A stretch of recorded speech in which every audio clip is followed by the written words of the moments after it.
ভোরের আলো ফুটতেই বলবন্তের ধাবা জেগে ওঠে। চা আর পরোটার গন্ধে দিন শুরু হয়। ভেতরে রান্নাঘরে উনুনের আবছা আঁচে শান্তি এক মনে সবজি কাটায় ব্যস্ত। ঠাকুর সাহেব খাবারের প্রশংসায় পঞ্চমুখ, আর বলবন্ত বিনয়ের সাথে মাথা নিচু করে তা শুনছে। বলবন্ত গর্বের সাথে বলে, এই স্বাদ হাতের নয়, বরং এই পুরনো উনুনের আশীর্বাদের ফল। অন্য টেবিল থেকে গ্রাহক চান্দুও হাত নেড়ে আড্ডায় যোগ দিয়ে নিজের মতামত জানাচ্ছে। হঠাৎ এক যুবকের আগমনে ধাবার সব কোলাহল থেমে গিয়ে সবার চোখ তার দিকে স্থির হয়ে যায়। রোহান ভেতরে ঢুকেই তার বাবা মাকে উদ্দেশ্য করে হাসি মুখে কিছু একটা বলে। শান্তি ছুটে এসে ছেলেকে বুকে জড়িয়ে ধরে বলে, এ কি চেহারা করেছিস বাবা, একদম শুকিয়ে গেছিস। বলবন্তের কঠোর মুখের আড়ালে থাকা বাবার স্নেহ ফুটে ওঠে যখন সে জিজ্ঞেস করে কোর্স শেষ হয়েছে কিনা। রোহান গর্বের সাথে মাথা নেড়ে জানায় যে সে ফার্স্ট ক্লাস পেয়ে কোর্স শেষ করেছে। ছেলের সাফল্যে গর্বিত বাবা তাকে ফ্রেশ হতে বলে আর চান্দুকে ছেলের জন্য মাখন দেওয়া পরোটা বানাতে বলে।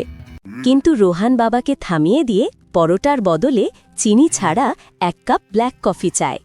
এই অদ্ভুত আবদার শুনে বলবন্ত, চান্দু আর ঠাকুর সাহেবের চোখে মুখে বিস্ময় আর বিভ্রান্তি ফুটে ওঠে। রাতে ধাবা বন্ধ হওয়ার পর 3 জন একসাথে বসে নিঃশব্দে রাতের খাবার সারছে।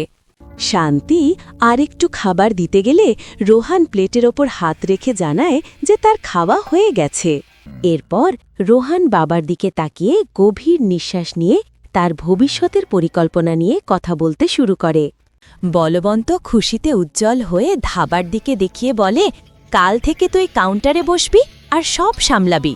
ছেলের কথা শুনে বলবন্তের হাত থেকে রুটির টুকরোটা হঠাৎ করে টেবিলে পড়ে যায়।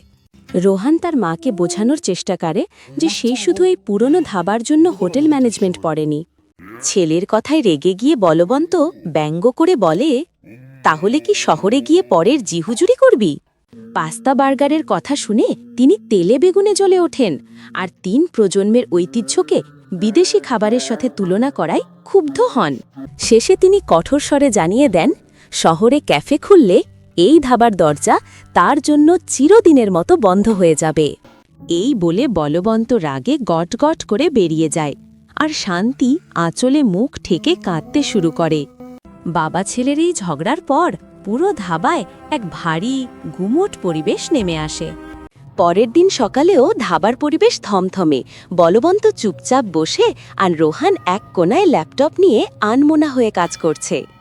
চান্দু রোহানের কাছে এসে নিচু গলায় বলে, বাবার সাথে কথা বলো, কাল রাত থেকে উনি কিছুই খাননি।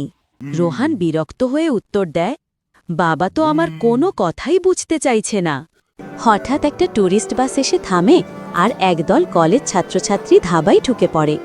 ছাত্রদের মধ্যে একজন এগিয়ে এসে বলবন্তকে জিজ্ঞেস করে, আঙ্কেল, পিৎজা পাওয়া যাবে?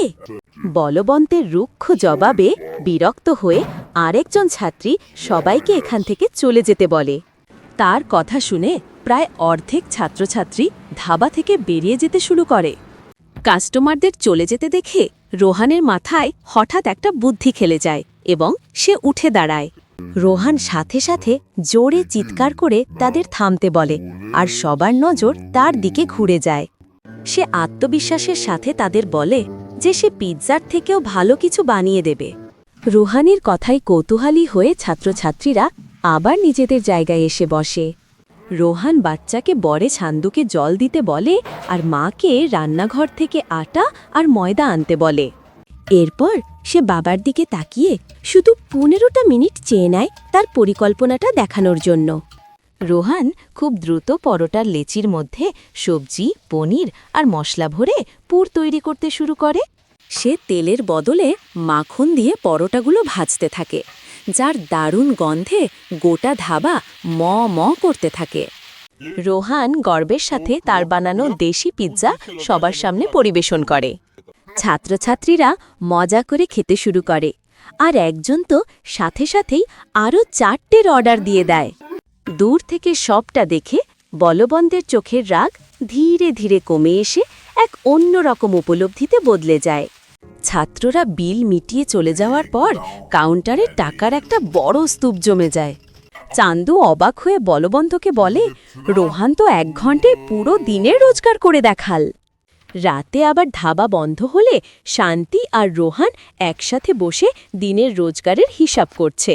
শান্তি ছেলের বুদ্ধির প্রশংসা করে বলে, জিনিসটা তো সেই একই পরোটা ছিল, শুধু পরিবেশনটা নতুন।